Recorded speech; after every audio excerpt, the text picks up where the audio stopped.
Hi hello എല്ലാവരും സുഖമായിട്ടിരിക്കുന്നു എന്ന് വിശ്വസിക്കുന്നു. അപ്പോൾ ഇന്നത്തെ വീഡിയോയിൽ കാണിക്കുന്നത് വളരെ സിമ്പിളായിട്ട് വളരെ ഒരു 10 മിനിറ്റ് മതി നമുക്കിത് ഈ ഒരു ബാഗ് ചെയ്തെടുക്കാൻ വേണ്ടിയിട്ട്. ഈ ഒരു ഒറ്റ മെറ്റീരിയൽ വെച്ചിട്ട് ഒരു ക്ലോത്ത് ബാഗ് എങ്ങനെയാണ് സ്റ്റിച്ച് ചെയ്തെടുക്കുന്നതെന്നാണ് കാണിക്കുന്നത്. അതിന് വേണ്ടിയിട്ട് ഞാൻ 15 സെൻറ്റിമീറ്റർ വീതിയിലും 45 സെൻറ്റിമീറ്റർ നീളത്തിലും ഒരു ക്ലോത്ത് കട്ട് ചെയ്തെടുക്കുന്നുണ്ട്.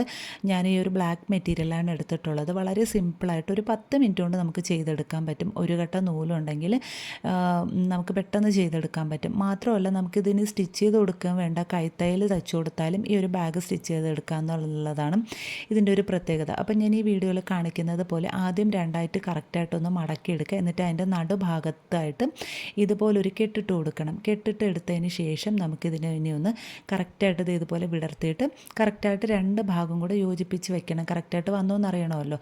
ഇനി നമ്മൾ ഇതിൻ്റെ രണ്ട് വശവും കൂടെ ഒന്ന് സ്റ്റിച്ച് ചെയ്തുന്നുണ്ട്. അപ്പം ഞാൻ ഈ ഒരു നീളഭാഗം, അതായത് തുണിയുടെ രണ്ട് വശവും ഞാൻ ആദ്യമേ തന്നെ സ്റ്റിച്ച് ചെയ്തെടുത്തിട്ടുണ്ട്.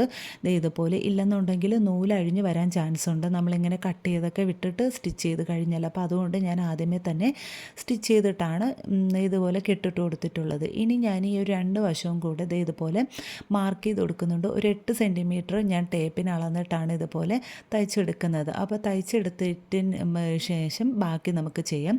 അപ്പോൾ തയ്ക്കുന്ന സമയത്ത് നമുക്ക് ഇതുപോലെ ഞാനിപ്പോൾ ഒരു 8 സെൻറ്റിമീറ്റർ അളന്ന് ഇതുപോലെ തയ്ച്ചെടുത്തില്ലേ, ഈ ഒരു ഭാഗത്തായിട്ട് നമുക്ക് വേണമെന്നുണ്ടെങ്കിൽ കവറും വേറൊരു തുണിയും കൂടെ ജോയിൻ്റ് ചെയ്തും കൂടെ തയ്ച്ചു കൊടുക്കാം.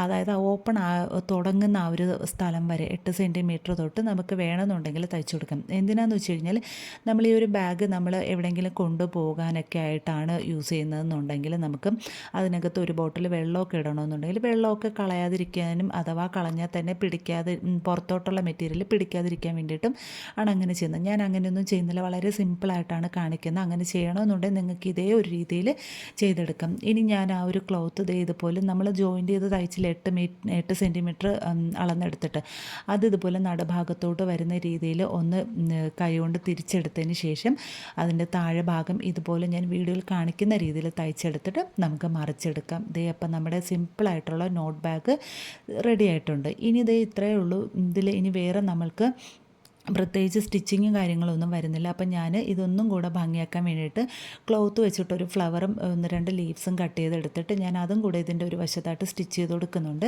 നിങ്ങൾക്ക് ഇങ്ങനെ വേണമെന്നുണ്ടെങ്കിൽ എന്തെങ്കിലും ഫ്ലവേഴ്സോ എന്തെങ്കിലും സ്റ്റോണോ ഒക്കെ വെച്ചിട്ട് ഇതുപോലെയൊക്കെ ചെയ്ത് കൊടുക്കാം. ഇല്ലയെന്നുണ്ടെങ്കിൽ ഫാബ്രിക് പെയിൻറ്റ് വെച്ചിട്ട് കുറച്ച് കോൺട്രാസ്റ്റായിട്ട് നിൽക്കുന്ന കളേഴ്സ് സെലക്ട് ചെയ്തിട്ട് നന്നായിട്ട് പടമൊക്കെ വരയ്ക്കുന്നവരാണെന്നുണ്ടെങ്കിൽ അങ്ങനെയും ചെയ്ത് കൊടുക്കാം. പ്രത്യേകിച്ച് ഈ ഒരു പ്ലെയിൻ മെറ്റീരിയൽ ആയതുകൊണ്ടാണ് ഞാൻ ഒരൊറ്റ ഫ്ലവർ ഇതുപോലെ അറ്റാച്ച് ചെയ്ത് കൊടുക്കുന്നത്. കുറച്ചുകൂടെ വലിയ ഫ്ലവറാണ്, കുറച്ചുകൂടെ ഭംഗിയായിരിക്കും.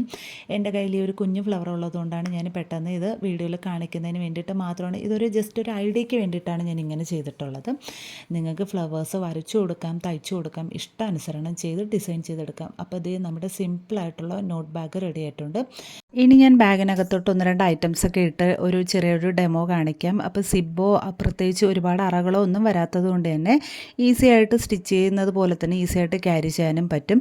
വേണ്ടില്ല 2-3 ഐറ്റംസൊക്കെ ഇട്ടു. അപ്പോൾ ഒരു ശരിക്കും പറഞ്ഞാൽ ഒരു കവറൊക്കെ നമ്മൾ ഹാൻഡിൽ ചെയ്യുന്ന അത്രയും വെയിറ്റും അത്രയൊക്കെ ആ ഒരു രീതിയിൽ തന്നെ ഉള്ളൂ ഇതിൻ്റെ ഒരു ക്യാരിങ് കപ്പാസിറ്റി എന്ന് പറയുന്നത്. കണ്ടില്ലേ, കുറച്ച് ഐറ്റംസൊക്കെ നമുക്ക് മാനേജ് ചെയ്യാൻ പറ്റും. നമ്മുടെ വേണമെന്നുണ്ടെങ്കിൽ നമ്മുടെ ഡ്രസ്സിനനുസരിച്ച് തന്നെ നമുക്ക് ഇതുപോലെ ഈസി ആയിട്ട് പെട്ടെന്ന് ഉണ്ടാക്കി കയ്യിൽ പിടിക്കാമെന്നുള്ളൂ. അപ്പോൾ വീഡിയോ ഇഷ്ടപ്പെട്ടാൽ ലൈക്കും ഷെയറും സബ്സ്ക്രൈബും ചെയ്യണേ. താങ്ക്